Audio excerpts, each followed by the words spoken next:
Hey everybody, this is John from CodePlanet.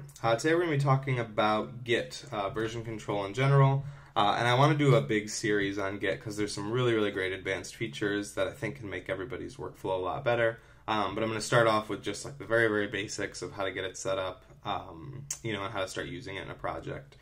So for those that don't have it installed, it comes installed on most operating systems, like most Linux distros and Mac for sure.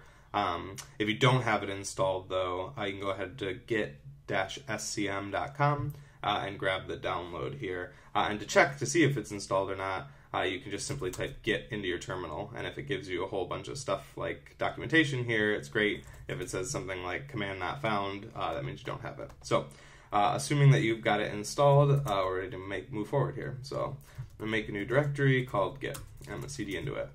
So right now I've got absolutely nothing in here. So the very first thing that you want to learn how to do with Git is to initialize, to get Git onto your project. And really simply, you just do that with this command, git init. And when you type it, it'll say initialized empty Git directory. And we can see there's still nothing in here, but if we throw ls-a to look for hidden files, we can see this .git folder. And if we cd into there, we can see that there's like a bunch of different stuff that might look a little bit crazy at first. But so we've got this file called head, config, we've got a folder called hooks, a folder called objects, and then a folder called refs. We don't really need to know any of that stuff. That's like the internal stuff. But what's cool to know is now that we're in here, I'm just going to go ahead and clear it. If I can run a command like git status, and that'll tell me what's going on since my last committed change. So nothing in there.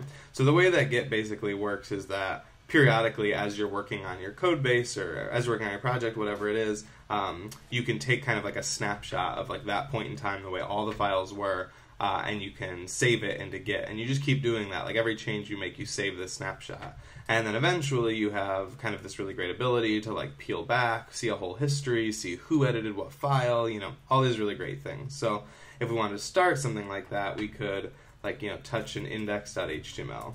And then I could open it up and I could say some HTML here, something like that. So now if I ls, that's the only file we have. So if I go ahead and get status again, it's going to say, hey, there's this file I've never seen before. It's untracked. It's called index.html. So let's take a snapshot of the way things are in time right now. So the first thing that I'm going to do is I'm going to git add index.html. And now if I get status again, it'll say, not untracked file, but a change ready to be committed. And committing is like saving that snapshot. So let's go ahead and save that. So we can do git commit, and then you pass it a message like created an index file, something like that. Okay, great. So it says one file changed, one insertion, create on this file. Really helpful. So now some other commands that I can run, I can do something like git log, and I can see all of the changes that have been committed, all the snapshots, which right now is only one.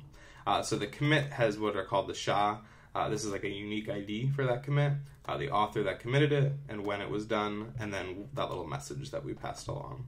So that's really cool. So then if we go ahead and we make a new directory called JS, and then we open up something that's like vim js script.js and like console log hello, or just some file in there. And then we go ahead and index.html. This obviously isn't semantic, but that's okay for now. We just go ahead and link JS script.js. Script.js. Cool. Okay, cool. So we have that. So now we have this new folder with a new file in it that we created, and we also edited the index file. So now if I go ahead and I do a git status, we'll see kind of both things. We'll see one tracked file has been modified, and then one untracked file has been added, which is, right now it just knows that there's a folder it doesn't know about. It doesn't know what's in there because it doesn't go in there yet. So if we wanted to add all those changes, we can do something like this, git add, and I'll do -a for everything, all the adds that we've done. And now if I do a git status, now that we've let it look inside, it's like, okay, you modified this file and you also created this file. So that's great. So git commit -m, added some JS. Okay, so now if I do a git log, as you'd expect, we see both of them, both from me, two different unique SHAs, and we can see, what the messages are. So now here's where it gets a little bit interesting, kind of cool. If I go ahead and I open up my Finder, and I move to this this project that we're working in here, okay? And I see the index file, and then I see JS with the script, right? Okay, so we go back here, and I do a git log again.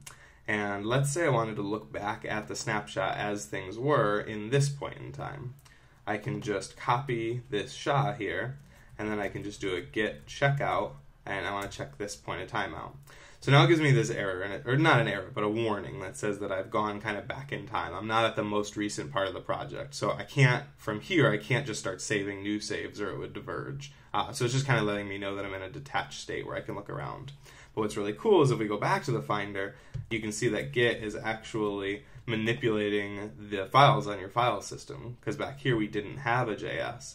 And so likewise, if I check out master, and master is a keyword for like the very, very most recent thing. So I do a git checkout master, and bam, those files appear again. But I step back to that commit, those files disappear.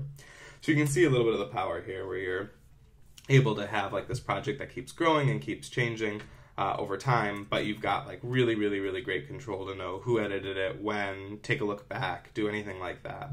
I think that's all I'm going to cover in this video, but I want to do a whole series on Git, including some of the more advanced ones, so stay tuned for a lot of those coming up soon.